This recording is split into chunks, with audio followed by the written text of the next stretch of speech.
по подделкам документов, то есть по подложенным документам по военному билету и по ВУД.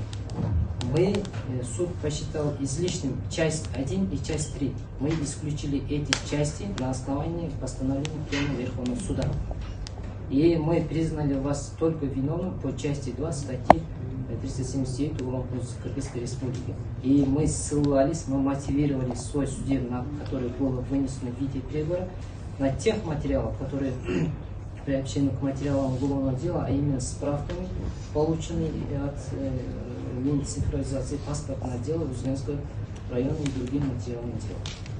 И так как прошло более свыше 14 лет, мы признали вас виновным и назначили без назначения наказания. Признали вас виновным. Вам понятно суть? И у гособвинения, и у стороны есть месячный срок для обжалования. Поэтому, уважаемые участники судебного процесса, уважаемые представители средств массовой информации, уголовное дело в отношении Темира Абулкина является законченным.